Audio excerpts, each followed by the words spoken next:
because I have some saved conversations on here with Grok that I do want to go off of. So yeah. Welcome back to the Moral State.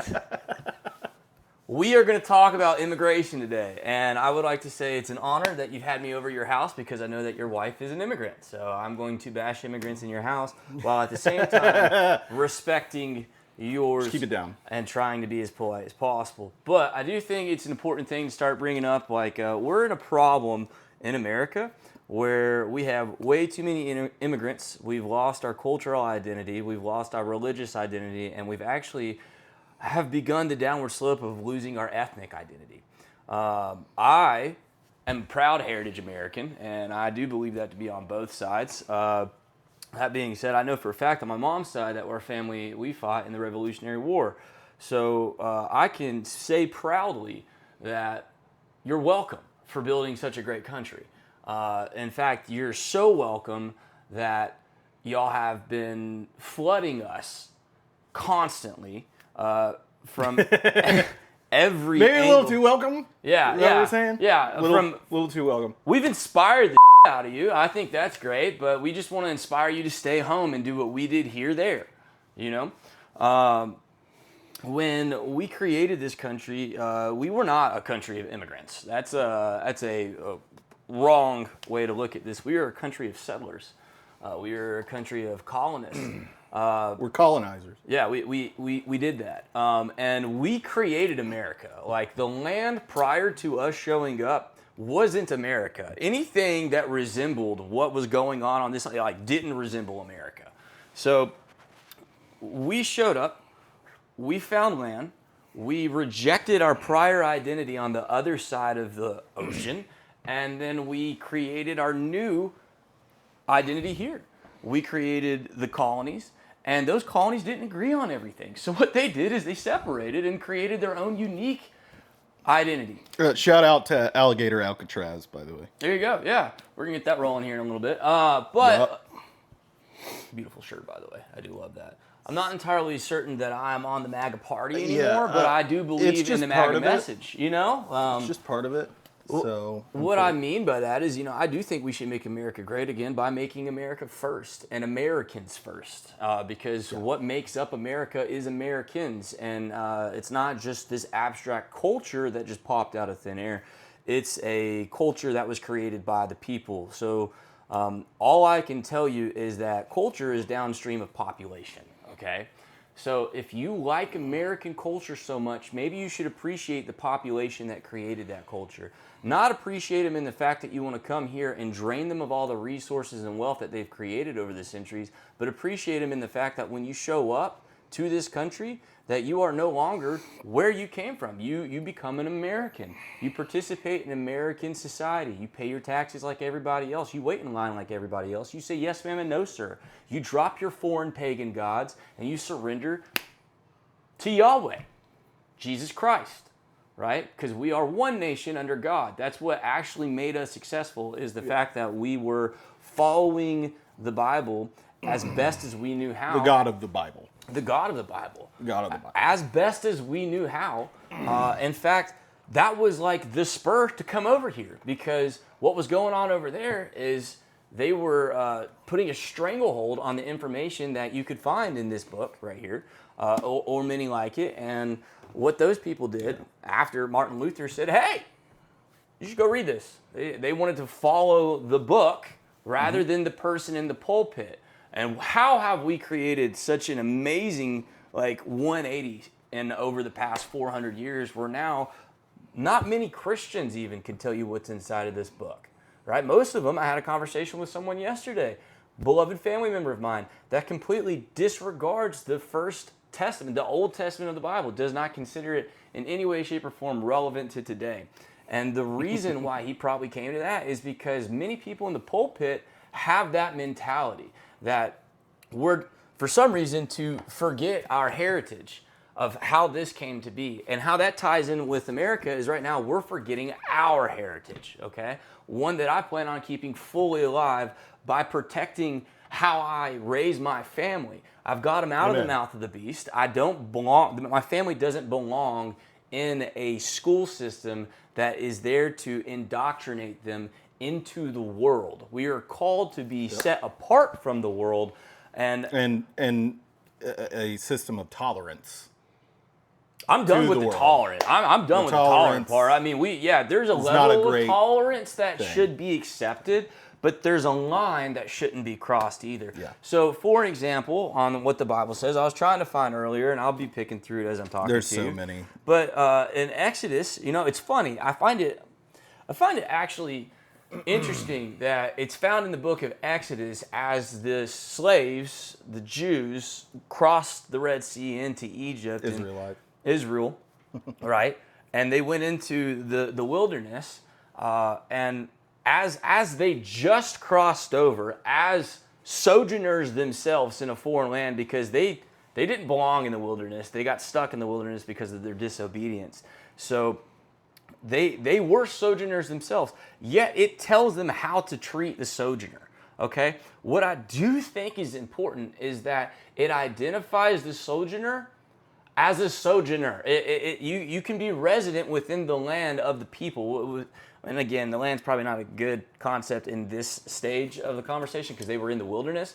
But the people, again, going back to identity, all right? It's the people that make the culture, not the land they walk on, okay? So America is represented by me, okay? It's not represented by this or what's underneath this house. It's represented how it's lived out, okay? So when Jesus, God, was prescribing how to live as a nation, even a nation that did not have their own land at this time, they still acted as a nation. And when the other people from other nations entered into their congregation, they were kind, they were accepting, they allowed the sojourner to have the ability to resign within their community. But here's what's important. Identification. There was Israel, then there was the sojourner, okay? Which means they weren't Israel. Which means when you come here from whatever walk of life that you came out of, you're not American because paperwork makes you American. Actions make you American. So one of a question that I'd like us to try to ask during this conversation is so the Bible does make a distinction between foreigner and national citizen, if you will. It also says to treat them as citizens, but it requires them to Be citizens. basically assimilate. Yes. So you have to go off of the laws of Israel. Of course, this isn't Israel, but this is a general principle that we can apply to modern day America as well. So if we're treating them like citizens, I want to take that approach. If we're treating them like citizens, if a citizen breaks a law, there are consequences. Yes? Mm-hmm. Okay, so let's go off of that premise because, and how do we? Is there a difference between loving? How do we love our neighbor? Are they our neighbors? And then also kick them out of the country. How do we balance that out biblically? Well, so I mean, I think that's a lot to unpack right there. I think Yeah. I'll start with neighbor and enemy. Isn't those two different words, right? Like if you're going to state that sentence, you have to accept that there's a noun. Is it a noun? Yeah, a noun called neighbor. That's a person, place, or thing. Yeah. And then there is another noun called an enemy. They are distinct. They aren't the same. They didn't use the same word to describe both, okay? So you treat them with difference. Now, the word enemy, I believe, and forgive me because I'd love to be a scholar, but I am not one, is there's an enemy afar, and then there's an enemy immediate danger, okay? I believe that when the Bible is using the word love the enemy, it is talking about the abstract enemy that is distant, not that present life or death, someone's in your house and trying to rob you enemy. You kill that person. Sorry, you're probably not supposed to say that, but you address one differently than the other, okay? It's okay to say that. I checked.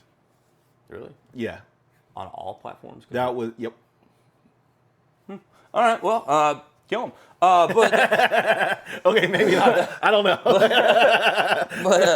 so like, but the difference is like, I mean, I love that you said enemy because at the end of the day, we're supposed to still treat people with respect. So, I believe over here it was talking about this is Exodus 23:4. If you find your enemy's ox or donkey going astray, you must surely bring it back to him again. And if you see the donkey under one of those. If you see a donkey of the one who hates you lying down under its burden, do not leave it. Rather, you are to release it with him. So, that being said, we still show kindness. But what I think we should probably hesitate on saying is the word citizen. Resident and citizen, I believe, are a bit different. You know, Okay. I could go get a visa and go probably stay for the most part anywhere that's cool with America for at least 3 months. And I'd technically be living there if I stayed there for 3 months. I would have lived there for 3 months. But does that give me all the rights of every citizen there? No. Okay. Does it give me the rights if I stay there longer? No. Does it make me Jewish if I go to Israel and live there for 10 years? No. Right? No, and it's anti-Semitic if you say it is. Oh, Yeah. And listen, nowadays. yeah, I mean, I don't want to be an anti-Semite, but I mean, at the end of the day, right, I would rather just call a spade, Yeah. and keep it simple. If you're going to move somewhere without integrating, and by integrating, that is essentially creating a new identity for yourself, all right? Like, when the Irish came here, they weren't loyal to any of the kings and queens in Ireland, or if there were kings and queens, but Yeah. they became American, right? When the Italians came here, they became American. Now they were Italian American, but at the end of the day, they were just American. They they identified with the country they developed, and they came here to develop their lives, their families, their legacy. And they didn't come here to hijack American legacy. They came to create their own. They didn't intentionally create enclaves, right? Like is what's happening now. There's always been racism because we're human beings, right? I can tell who's different almost immediately upon hearing them or seeing them and sometimes smelling them, right? And at Yeah. the end of the day, I'm going to treat people differently because that's how people are. And I'm going to treat you as though you are not one of mine, even more so when you come in here and say, I am never going to be you. In fact, I want to replace you, which is what is happening in today's society. So the struggles of the immigrant that came here 200, 300 years ago is not the struggle of the immigrant that came here, that is coming here today. I can push back on that a little bit. You might have some very similar things. There might be persecution happening for whatever faith they might have. There might not be nearly as much opportunity for work, but generally speaking, I mean, life was worse then, so it was more adamant in a lot of ways than now, even globally, no matter what country you're from. But it can be similar. Can I read a quote from Theodore Roosevelt? Yeah. So this is him addressing naturalization and basically, let's see here. In the first place, we should insist that if the immigrant who comes here in good faith becomes an American and assimilates himself to us, he shall be treated on an exact equality with everyone else. There can be no divided allegiance here. We have room for but one flag, the American flag. We have room for but one language here, and that is the English language. And we have room for but one sole loyalty, and that is a loyalty to the American people.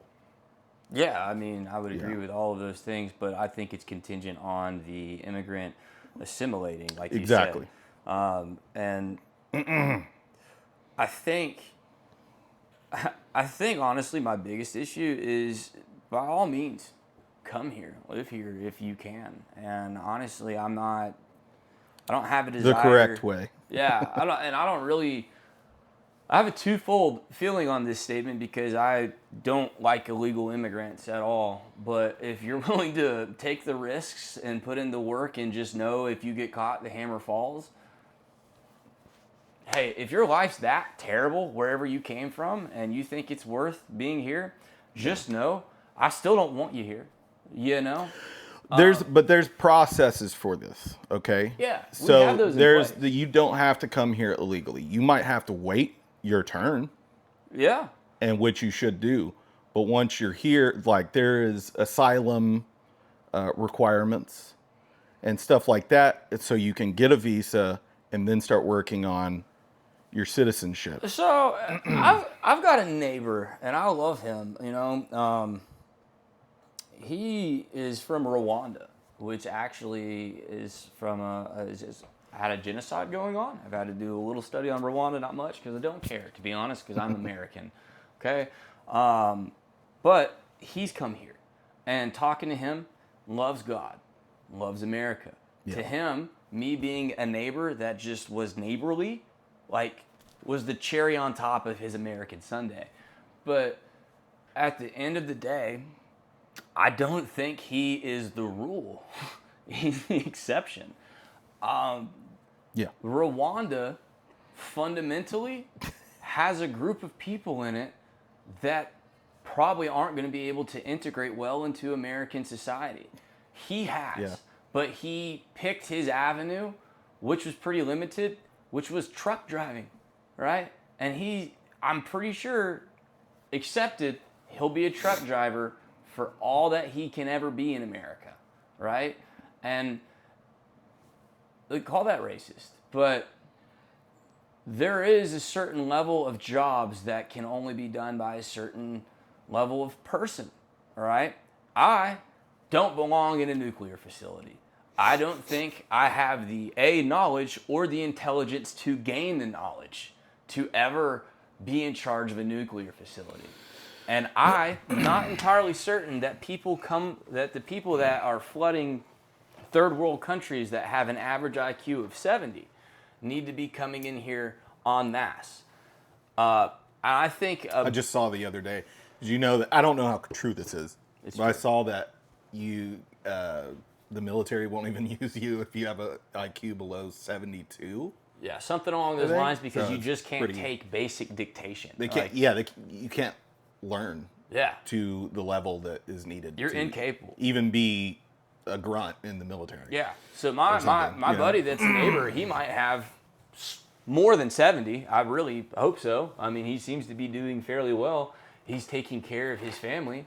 But at the end of the day, they go on vacation to Rwanda. What the hell is that?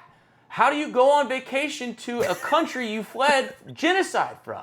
I don't get that. It doesn't make sense. It sounds like they're taking advantage of us. It doesn't sound great for the asylum argument if he used an asylum argument to get here. Yeah. So, Yeah.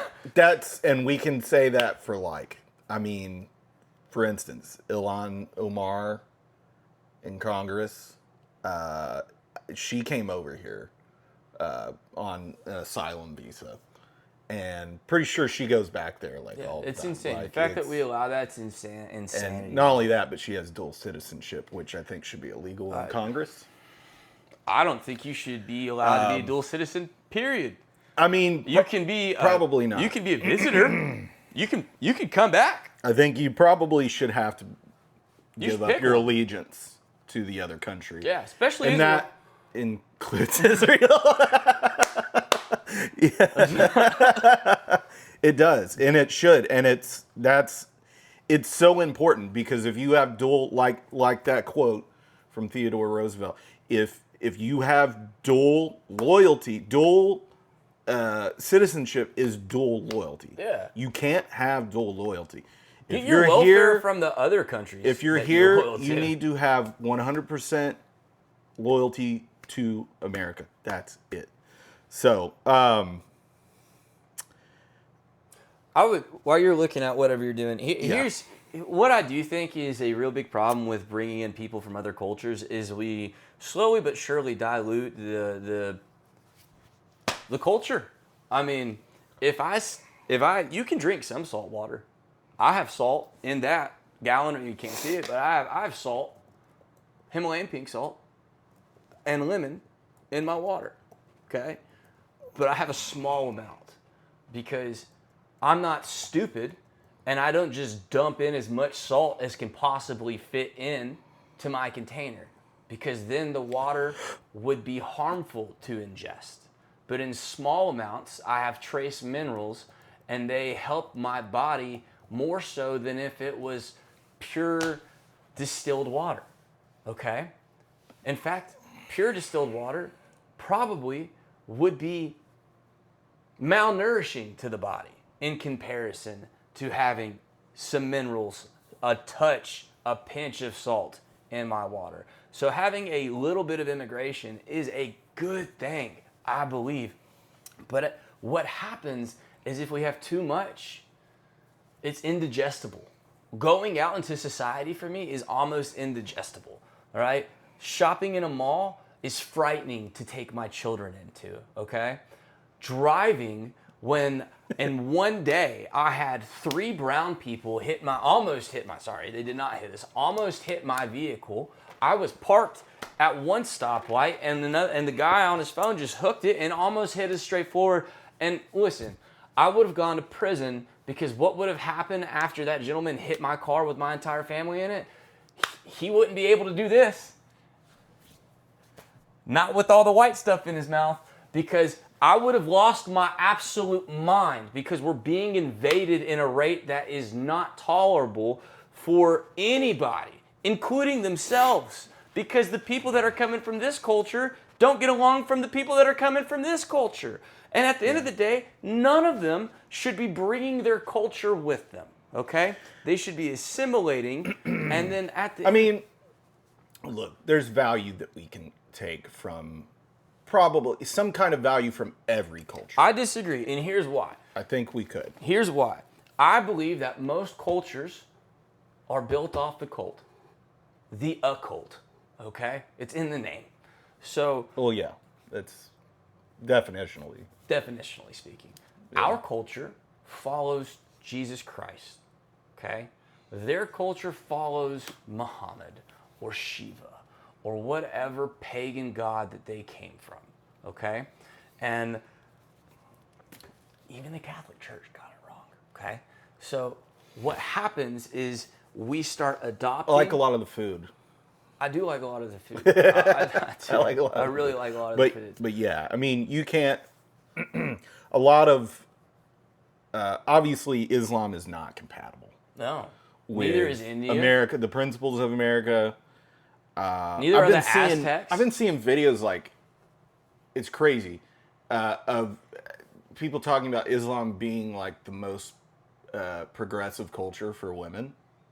It's crazy to me. It's insane. We do have a problem with people recoiling so much at anti-Jews that they've become pro-Islam almost. And Yeah.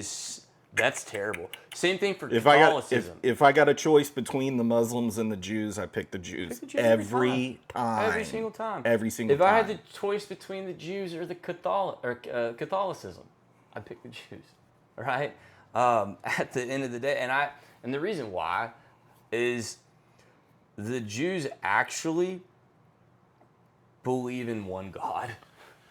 So the Catholics believe in a pantheon of saints that precede you getting to God, which thought you were about to go into the Trinity. I was like, hold on. No. What I mean by that... Yeah, they're praying to veneration. Yeah, there's no intercession from those people. They're all dead, all of them. Thomas is dead. Like, he got a good hospital, but like, he's dead. Okay, all Timothy, all the saints, St. Paul, St. Patrick, R.I.P. He's dead. Okay, I'm not praying to any of them because they can't hear me because they're dead. Jesus Christ is the only one to have tasted death and still lives. Okay? The reason why I pray to Christ is because he's alive and well. Okay? And he is God. So when I pray to God, I just get to pray directly to him, Jesus. Yeah. Okay? Which is cool. Hey, would you like to know the basic eligibility requirements of asylum in the United States? You have to meet the definition of a refugee under some statute. You are unable or unwilling to return to or avail yourself of protection in your country of nationality because of past persecution or well-founded fear of future persecution. The persecution must be on account of one of the 5 protected grounds: race, religion, nationality, membership in a particular social group, or political opinion. What happens if they're like, I don't know if Rwanda's still in a genocidal situation. I don't think they are from the way that my friend explained it to me. But like, what happens if they come here and as a refugee and then the problem back home gets solved? Like, do they have to go home or are they allowed to stay here? Do you want me to ask that? Ask that, yeah. I'm going to say, is there a time limit maybe for the Does it asylum? expire? So, and the reason why I think this is such a, this is like not just an American issue, but it's a biblical issue, is because we have pagan people in office that want to implement their pagan gods' Yeah. culture. Okay? I'm not liking the Hindu influence Yeah. lately. I'm not liking be the Hindu honest. influence. Kash Patel's terrible. And the way that and I don't know about like, what's her name? Usha? Usha, yeah, Usha dude, Vance. the I fact don't- that we I don't allow him know- to even have any power, he doesn't have his house is divided. How in the world would we allow him to be second in command? That is insane to me. If you don't have your house under unification, how are you going to get this country unified? It's a questionable. I'll have to tackle that when he is inevitably the Republican nominee. I don't know how I'll make sense of it and if I'll be able to vote for him. But I don't like. So if you've heard Vivek talk about this, I don't like him either. yeah, but he's Hindu, but he kind of like tries to mesh like how Christians believe with Hinduism and says that they're the same values and there's Well, I don't one believe main God, and he's like claims that it's the same God. that. Yeah, it's not. And so it's when you start doing that and you that's just those are lies. And I'm sorry, he's running for office. He has to make sense of it. yeah, he's got a lot of He has to people. He's make gotta- sense he's of gotta it. make There's good. no way to get around it. But it's important for us as Christians to see that and then say, hey, no, All right. that's wrong. So I thought this was interesting because I was reading this earlier. Yeah. It's kind of tied into our last video. We're not going to talk too much on it, but just to respond to what you just said. Same chapter, 23 of Exodus, just 20 verses later, 24. You are not to bow down to their gods or serve them or do what they do. I think that the highlight should be do what they do, okay? Because you can still do pagan stuff, not realizing you're doing pagan stuff because of your ignorance. And I don't think your It's like the ignorance... Diwali celebration in the Oh my Oval God! Office. Yes. So yeah, just absolutely I was so mad about that. disgusted. It's just absolutely disgusting. And I want you to know, like, if you think I'm being hateful, I hate it. I do. Sorry. I passionately. We're not called to be tolerant of Yeah. of other religions like this. Yeah. I'm not saying we should like I kill hate it them. enough to do the remaining of this verse that I'm going to continue reading. Rather, you are to utterly overthrow them and break their pillars into pieces. Follow up, verse 25. You are to serve Adonai, your God, and he will bless your food. And I believe he's talking about making sure that we're not barren, your water, and I will take your sickness away from your midst, and none will miscarry and be barren in your land, for I will fill up the number of your days. Now, why that corresponds is last time that we had a conversation was about IVF. Why are we having IVF? Is because we have terrible birth rates. People are barren. Why are you barren? Might have to be with the previous verse. because you are doing what the pagans do, okay? Like and it's to the point. It's to the point where if you're having sex out of wedlock, if you're going to orgies, which I know that people do, if you're Diwali or whatever the hell it was, Ramadan, this Lent, okay, Lent isn't biblical. It's not. You know what is biblical? Get all the yeast out of your house. Real simple. It's coming up. Real simple. Jesus Christ is your Passover lamb. Honor the Passover, because do you know what happened? Do you know what happens? Earlier in this statement, 23 again. 3 times in a year you are to celebrate a festival for me. You are to observe the feast of Matzah. He's got the Hebraic terminology in this book. Go look it up on your own. I don't have it memorized. You are to observe the feast of Matzah. For 7 days you will eat matzah. Okay, that's the unleavened bread. Matzah. I should have understood because matzah. And then I've commanded you at the appointed month, Aviv. I pulled a fast one on you, giving you that Bible. Yes, you did. I liked it, though. I like a challenge. Tree of life. And then you got to do Aviv. I think that's the first fruits. And then, the first fruits. Are we talking about the feasts? And then, that's what it says. And then I want to say it talks about the Passover, right? So you don't do a Diwali, whatever the that means, or Christmas, or Easter, or Halloween, right? Do what God told you to do. It's really, really simple. It's actually like a lot less than what the world tells you to do. It's actually what the disciples continued to do. Yeah. As well. So you want to hear something that's going to piss you off? Please. First of all, there is a 1-year deadline from when you get to this country, the United States, to when you, the time limit of when you can apply for asylum. So you can apply for asylum anywhere in that year. So you can just be here. For a whole year. Yeah. That's crazy. And once granted asylum in the United States, immigration judge approves your Form I-589 application. The asylee status is indefinite.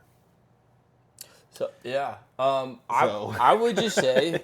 there's no limit. We're so stupid. There's probably be a limit. We're so stupid. Okay. We could say. Here's chapter 22, Exodus. They're so all good. I haven't even had to really flip the page much, but you're not to permit a sorceress to live. Okay? Well, I'm just going to go ahead and tell you, anyone that preaches the teachings of any demon, that would be some of the air people in charge, men or women. Those are demonic sorcerers, sorceresses. All right, so what I mean by that is can't have pagan gods. Can't practice pagan gods, all right? Can't pray to them. Can't do any of the cult stuff that they tell you to do because you're essentially worshiping the devil. It is sorcery. Okay? Yeah, and should that be legal in the United States? Absolutely not, no. Anyone who sacrifices to the gods except for Adonai alone should be put under the ban of destruction. So it doesn't just say kick them out, it says kill them. Yeah, I mean, I think some of those laws are, we could say are specifically for the theocracy of Israel. We're one nation under God. But I don't necessarily think we should just slaughter them all. Hey, listen, we're a nation of laws and statutes and courts. But if they're not in their country, then we don't have to worry about it. Yeah, so just don't be in our country. Yeah, if you don't come, first off, you don't have to. You don't have to obey my rules if you don't come.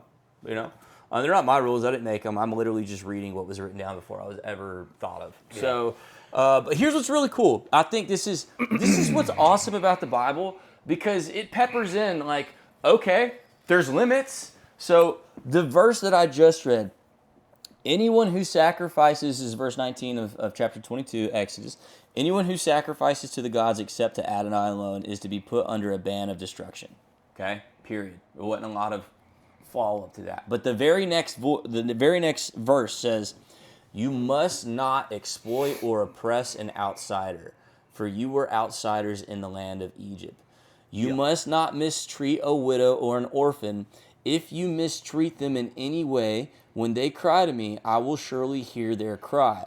My wrath will burn hot, and I will kill you with the sword. So your wives will become widows, and your children will become orphans." Here's what that says to me. You're welcome. You are welcome to come here. You are welcome to be a foreigner in my land. You are not allowed to worship pagan gods in my land. You are not allowed to practice sorcery in this land. Or you shouldn't be allowed. Well, it just says you're not. I mean, just because you do it doesn't mean you are allowed. Now, our Constitution, which was written for Christians, which was talking about Christian religious freedom, was not encompassing Islam or Hinduism or whatever the heck these people from Mexico believe, because they can say that they're Catholic all that they want, but like Santa Maria or whatever the heck, they're not, right? They're Aztecs, right? They are Aztecs that were colonialized by Spaniards, okay? And the reason why they got colonialized so well is because the Spaniards burnt all their shit down and killed everyone that the Bible said to kill. And so, what would you say to, a Christian, specifically, let's say a woman, since women are on the more emotional side of this argument very often? shut up.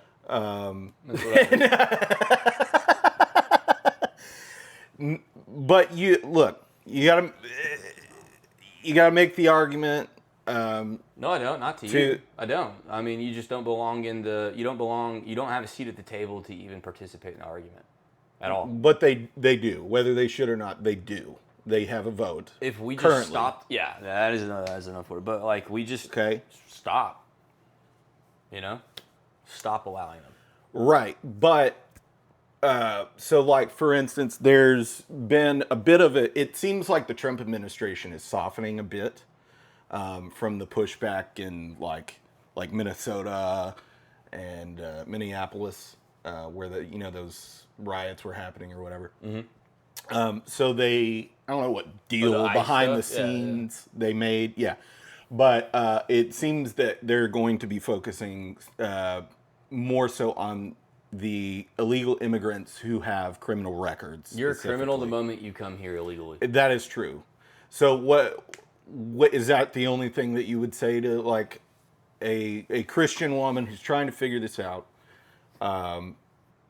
and they're appealing more on the emotional side? You're talking to the wrong person. You're just like, you're the gnat in the room that's buzzing in my ear has more influence than they do, right? Because you're talking to the wrong person.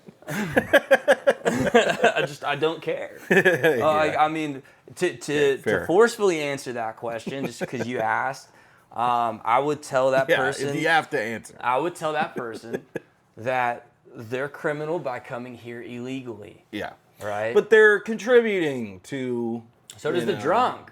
So does the heroin user. Yeah. Right. They contribute. Money's flowing.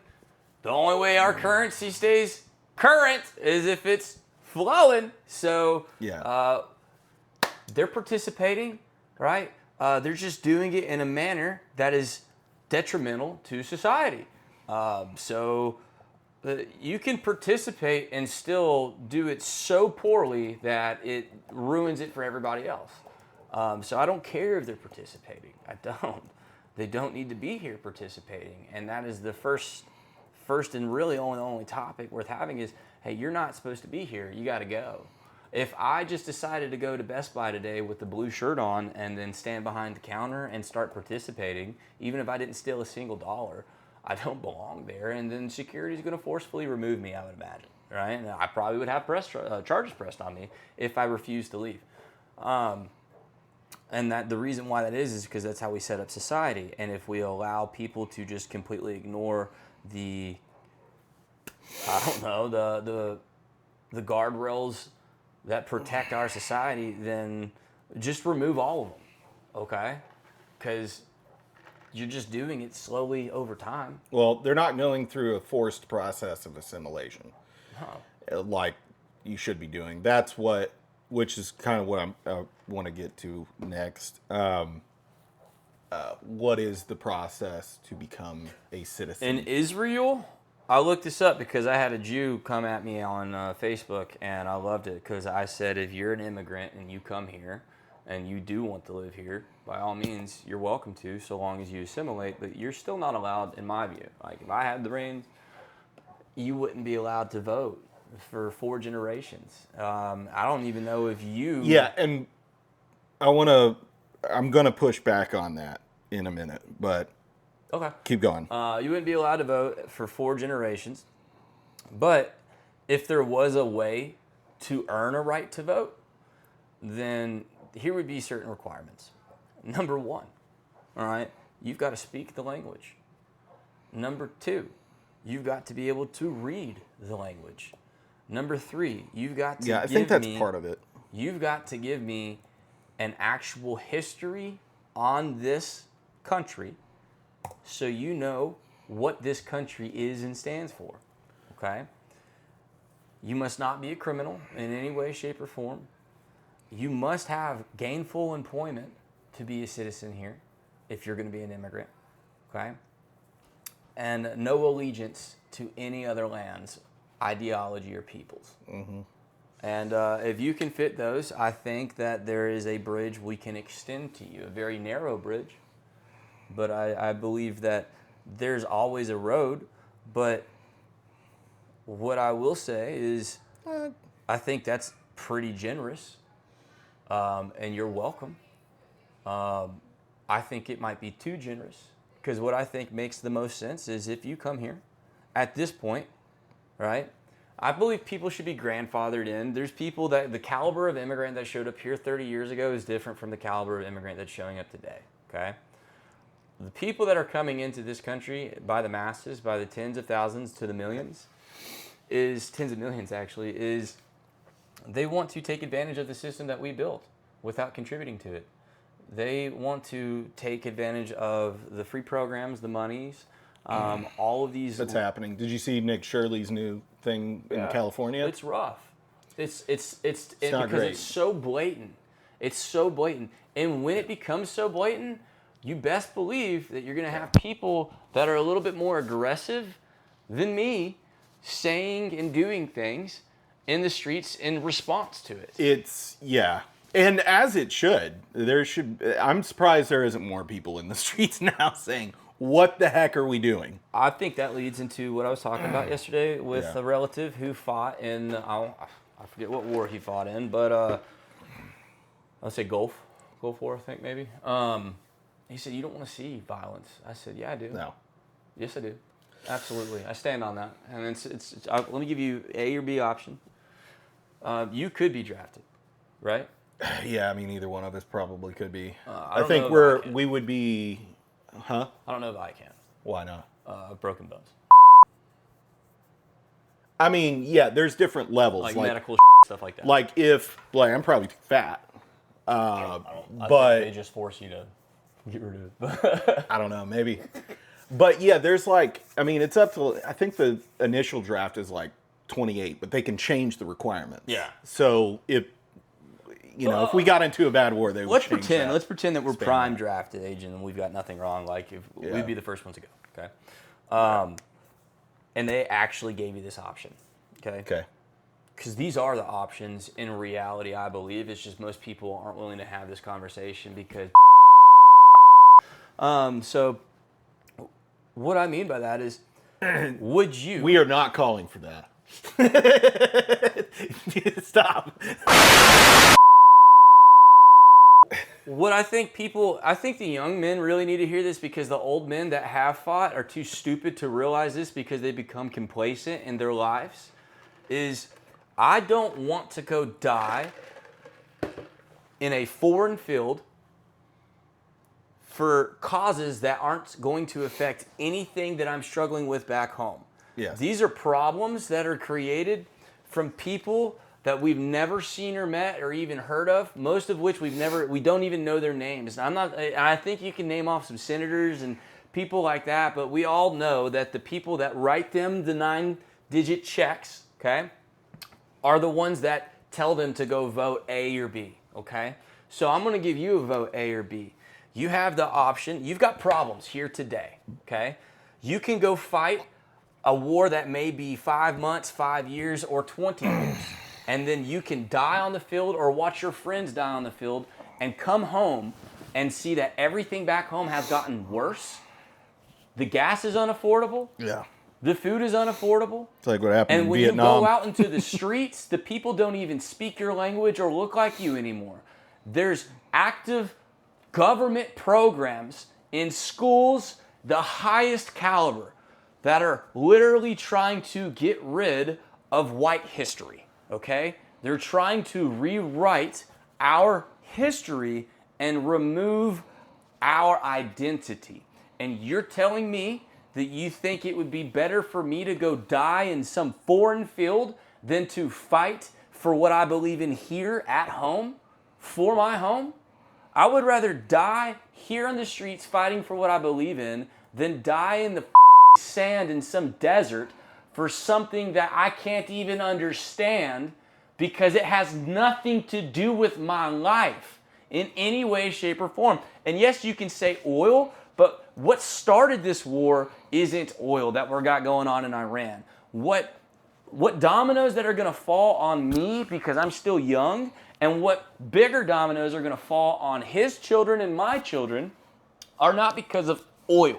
It's because of a religious war that's being tied, that's being pulled, the strings are being pulled by this hidden group of people that have strings that connect internationally, right? Why are we fighting for wars that you can't describe what we're fighting for? How many more of your sons and daughters do you want to send overseas to die when they could just die here fighting for what they believe in? I'd rather die here. I would rather go out and fight on the streets at home than in a foreign land. That makes no sense why people think it's okay for us to just send our own children like cattle to the slaughter in foreign countries when we could actually fight here for what we believe in. That's what we did to create this country. That's what we did. We fought here. We made this place so great because of the blood spilled here. So let's do it again. Okay, so let's get back to the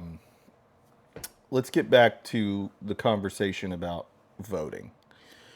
So you're saying fourth generation immigrants is where we should start allowing voting, right? That's what you're saying. That's what your claim I think is? we could draw a line. I would either say at the early 2000s or maybe the 90s, and kind of grandfather people in. Mm-hmm. Yeah. I would say as early. Like, to be honest with you, I'd be happy if somebody just said we're going to do that today. But I think it would be more beneficial for the country is if we backtrack to prior to 2015. Yeah.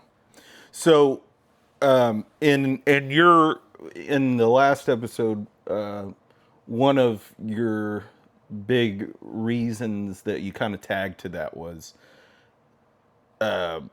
like accents, not being able to speak the language well enough, and I think it's identity. I mean, I think the accent is evident.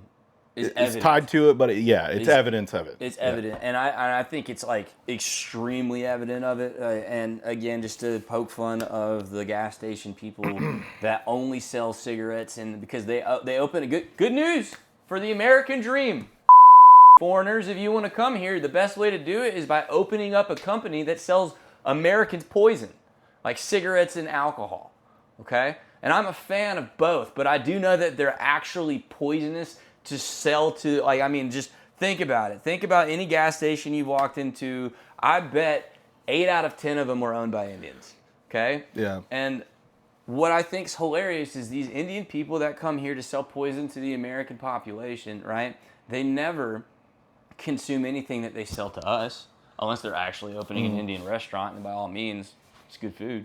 But they're here to actually just profit off of us and then go back home. And or send it back home. Send it back home. Yeah. But a lot of them do go back home, like often. Could be. So let me, and I think we need to draw more lines between permanent residency and citizenship and what that can require. If you're like, I don't even know if you should be able to send money outside of the country at all. I don't know what those requirements would be, and we can get into that. I think those people can come. Can I tell you the assimilation requirements to become a citizen? Yeah. Okay. So you need to demonstrate the ability to read, write, speak, and understand words in ordinary usage in English. If you can't do that, I think you should be fined or arrested. Well, that's a requirement to become a citizen. Publicly flogged would be cool. However, I don't know how much they uphold that. They don't. Because it doesn't seem that way. I lost my dog in a very well-known neighborhood down the street from here, and it's a big neighborhood. I grew up in it. My friends grew up in it. I didn't grow up living in it, but my friends did. So I know the neighborhood well. I could draw you a map of it. Everyone that I ran into when I was looking for my dog said, no English. Except for the one old white man walking down the street. And when he saw me, when I got out of the car and saw him, do you know why I rolled my eye? I didn't really roll my eyes when I saw him versus the Mexicans that I saw that couldn't tell me either way. They couldn't even speak the excuse language. me. Latinx. Latinx, Please whatever. Use the right terminology. Half-breed Aztecs. Thank you. But so either way, I saw the white man walking, older white dude, and I looked at him, and within one look, nothing needed to be said. Within one look, I realized I'm about to have to talk to this man for 20 minutes because this is a guy that looks like he wants to have a conversation with a stranger. Okay? I literally sat and talked with him. I figured out what church he went to. We tried to figure out who we knew. We tried to find as much commonality. I'm talking about immediately. All we did is smile, and I said, thank you for walking with my dog. My dog hopped in the car, and I sat outside leaning on my hood talking to this older man for probably 20, 30. I'll probably never talk to him again. But I can tell you what, I'll remember that conversation. I'll remember it because it was a drop of fresh, it was just fresh. It was refreshing to have strangers that can connect within seconds by an eye glance, right? You can't have that with these people coming in. They have it amongst themselves, but they don't have that with you, okay? Rarely do they have that with you, but when they do have that with you, it's because that's a fully integrated American. That person, Right. That person became American. That person has pride in America. Let's make it through the other assimilation requirements. Civics knowledge, that's knowledge of understanding of the fundamentals of U.S. history, principles, and form of government. One of the requirements is good moral character. Yeah, Christian nation. Okay, but it kind of just reads like if you haven't gotten in trouble for legally, then that's good moral character. So I'm not sure. We probably should expand on that in requirements. Well, moral character is again going to come from what we said at the beginning of this conversation is the culture, the cult. Where does the culture come from? It comes from the people, but what do the people subscribe to? Right? I do believe that culture is downstream from religion. And at the end of the day, religion steers culture. And if you have a people of a different land that belong to a different culture where all you have to do is then ask the question, what influences this culture? And if you find out that it's Lord Shiva the Destroyer, get the out of my country. If you find out that it is... You're approaching as many F-bombs as you did the last one, so... Sorry. Get out of my country! I mean, it's...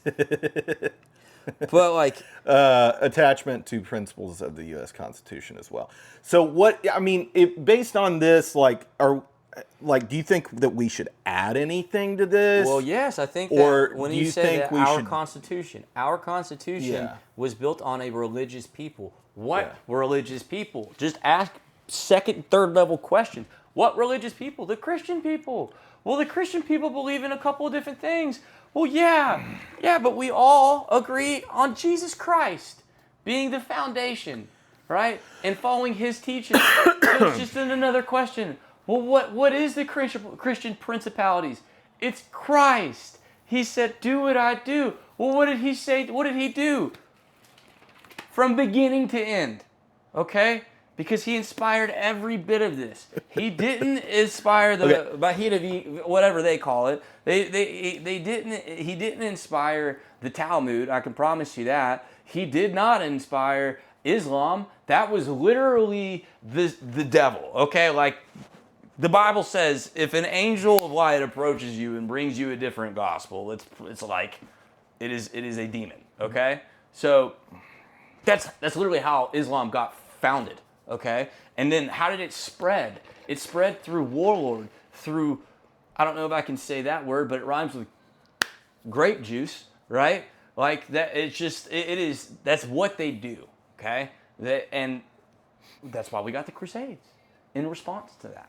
Okay, It is. and the reason why the Crusades went through multiple lands is because these multiple lands all unified under Christianity at one point. Okay, we had commonality. We had It was mostly just Catholics because that's all that existed. yeah. Other than you had some like Orthodox that was after the schism. But so let's try to stay a little focused here. So is there anything that you've heard so far? I mean, you can take a look at it if you want.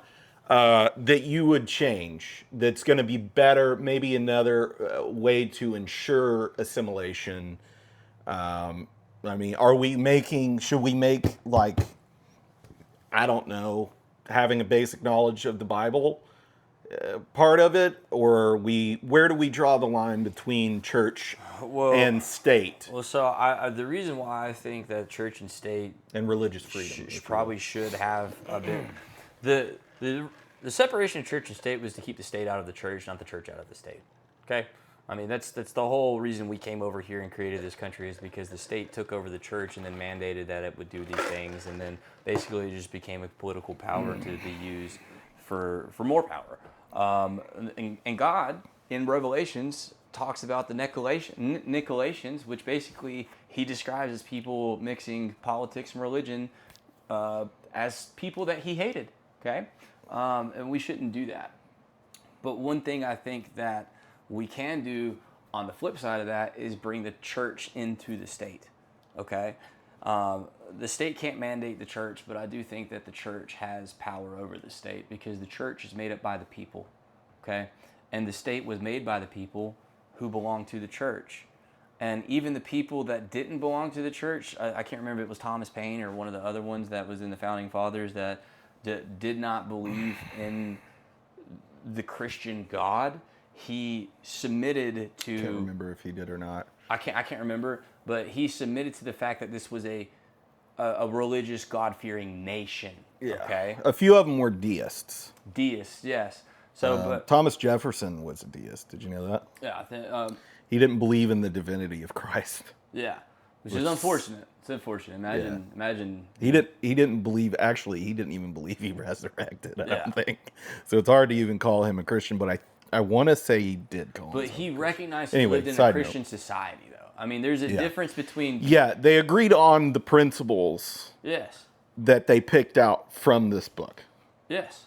And they said, yes, this is the best way. You can attribute that to, okay, it's because of, Enlightenment principles that they could come together. I don't know.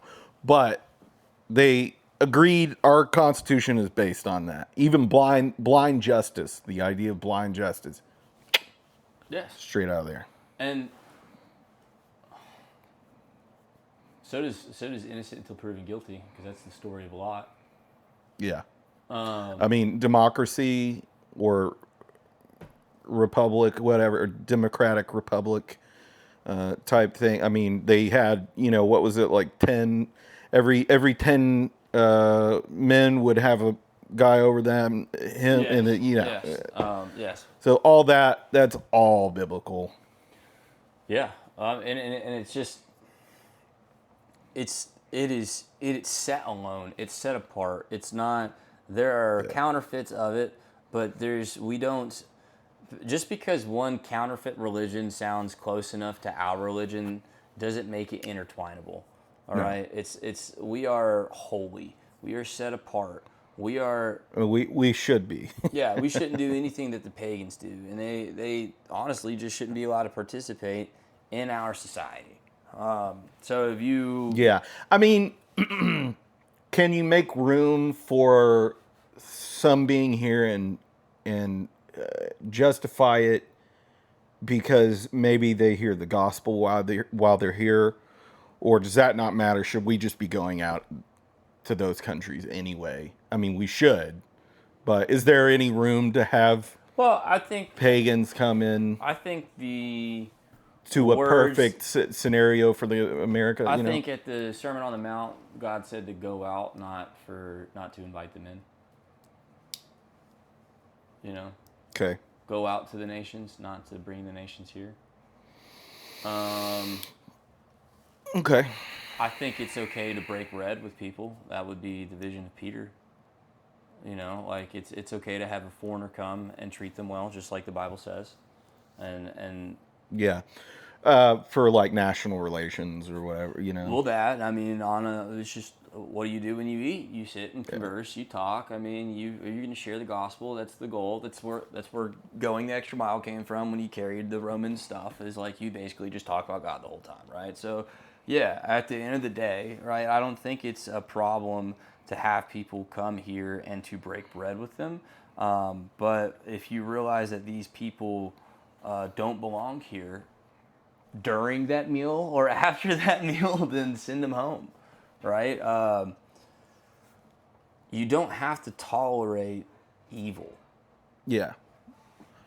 You can make an attempt to have the evil be rebuked and give them the opportunity to repent. But repentance is an ongoing process. It's an immediate act of removing the sin from your life, and then the ongoing path of not acting in or living in sin. So I think we can extend an olive branch, but if the olive branch is rejected, Yeah. then So not letting them come here pagans. as permanent residents. Yeah. I suppose you could say. So what do you do with those who are citizens? And that's when we go back to what I was talking about. You just go into the street. You actually take to the street. You say you can't be here. Now, I don't know if the proper way to go about that is by putting in law, or if it would be to create a social stigma of like, hey, these people aren't wanted. Yeah. Hold on. What about the people that are already here, who are already citizens, who were even born here? Well, again, if we do the grandfather thing, then I guess I'm on that. Who You know what I'm don't? saying? Well, I'm talking about basically like culture. How do we take? Do we make any laws? Do we need to make any laws for to promote Christianity more here Yeah. Yeah. Oh, we should. for citizens that? But we don't need to do this Or like generations lovey-dovey, like watered down, feminized Christian crap that we've been getting for the last 20, 30 years. We need to do and I'm not talking about fire and brimstone, because I don't think what I'm doing is fire and brimstone, but I think it's closer to that than it is the lovey-dovey stuff. I think it's just the unsugar-coated word of God. We are intolerant to evil. We will make no partnership with evil. Well, look, everything we're talking about is, you can say fire and brimstone and all that, and that's fine. But when it comes down to it, is biblical, the Torah. If we're trying to keep the commandments of God, that is the definition of love. Okay, so love is not going to look like, loving your neighbor isn't just tolerating your neighbor. That's not what it is. You have to look in here to get a definition of love. Yeah, and God is love, but love is not God. And it's read the first 5 books of the Bible. Please. Okay? And then go read the very last one and then read it all the way through after that. So I would read the first 5, skip to the Just last. read it all as many times as you possibly can. Yes. Yes. But yeah, so love is not just this feeling that we have, and it's love is hard sometimes. If you don't have hard love, like, I'm not gonna let my son run around and do whatever he wants to do. I gotta teach him right from wrong. And is that love? Do I have to spank him sometimes? Absolutely. You know what I mean? Like, does he get timeouts? Like, sometimes that's hard for a child. They hate it. I would say this. We hold each other accountable, and that's love, right? And it's okay if. I think what we're doing right now is because it's funny. We were originally going to call this church and state. Is we constantly want to go back and forth from the state into the church, the Bible, the Word, and then politics, so to speak. So. Because my framing of this country is a Christian nation, or at least it should be, because that's what it was founded to be, is that they're one and the same in how we deal with the issues in the church and in society. So in the church, we would hold each other accountable. And there becomes a limit where the Bible says, turn them over to Satan, okay? Right? Get them out. Paul wrote a letter, I think it was to the Colossians or maybe even the Corinthians. I'd have to figure it out. But he said, what in the world is wrong with you? There's stuff going on inside of your church that doesn't even happen inside of the pagan churches. The pagan communities aren't doing the stuff that are happening inside of this church. Why aren't you holding each other accountable? Shame be on all of you, right? And he rebuked. And then he not just rebuked, but then said, this is how you do better, okay? But part of the rebuking was taking the people that are causing problems in the church or in American society and getting them out, excommunicating them, shunning them. Whether they've been here for generations or not. Yeah, I mean, honestly, there's just a limit. Like, you can't be here, right? I mean, That's what I'm trying to figure out, is like, I'm trying to nail down like what your answer is to that limit. dude, I mean, Where is that limit at? Can you define that limit? paganism. Paganism. Period. What about atheism? I think those people are fools. Religiously speaking, now you could be, again, a nuclear physicist, and then you got me beat. I'll give you that. But, like, the Bible doesn't say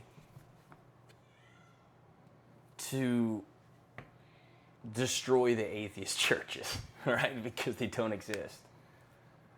The Bible says to destroy demons, the houses of demons, right? I mean, false gods. Now, it's a matter of, do you think that these false gods are just pretend things, or do you think that they're the spirits of fallen angels that actually have influence on society? All right, because I will tell you, the atheists bought the lie that there is no God, and I think that that's the easiest, that's the most damning lie that you could probably buy, because then you just think it's all fake. And then you just, ignorance is bliss at that point. You probably think I'm the lunatic right now, and that's okay. But, like, with the Bible says that our battle is with principalities and spirits.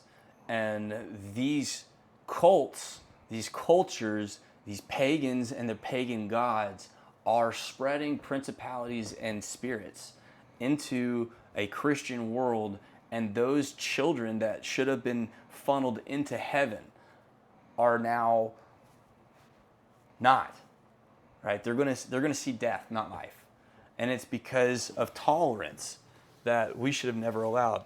We hold each other accountable. So if you're gonna be an American, and America is going to be a nation under God, then, hey, I have no problem going to multi-generational Muslim household and saying, hey, you're not welcome here anymore. Listen, I'm not burning down your village like was done in other cultures. What I'm doing right now is I'm going to give you an X amount of time to get your stuff and leave. So there's a lot of leaven that we need to throw out. A lot. Of our country. A lot. A lot. I think we could bring it back to that. Yeah, I mean, Passover is April 1st. You should go. I probably should go as well and sit at a Passover Seder. Now, when we say that, we mean a messianic Passover Seder. So, because he might not take as much pride in saying this as I do, but we're the only correct Jews. You know, not him and I, but biblically speaking, the people that call themselves Jewish today, with the star, people of the star, not Jewish. Oh Lord, are we getting into this? Okay. We're the Jews. Okay, hold on. Well, how long are we got? Let me check how long we got. Israel's my inheritance. Look, We can wrap this up for the next episode. Look. We'll get on to Zionism later. Jews are Jews. Not all of them. Whatever you just said, I don't know, and it doesn't matter. The question is, who is Israel? Yeah. Well, And have to we'll get leave into that we'll have to get into for that the one. next episode. Probably not the next. From your two favorite Zionists, you know. And in 1 year, we will do this episode when everything at is some cooled point. down. All right. I everything is don't cooled care who down. I make mad. No. Here's our my wrap up. Then he can wrap up, and then we'll deuce it out. But listen, there's Americans and identity. It's in the blood. It is even if you're a Christian, It might not be in the blood. I believe it's in the blood. I'm a heritage American. I believe it's in my blood. All right. Yeah, but it doesn't have to be in your blood. What I do think is if you removed all of the white people out of America and still brought all of the Christians from Asia, from Africa, and from the Middle East, and they just replaced the white people in America, America would cease to be America. It would not resemble America at all. What makes America America is the people. And it's not the whiteness.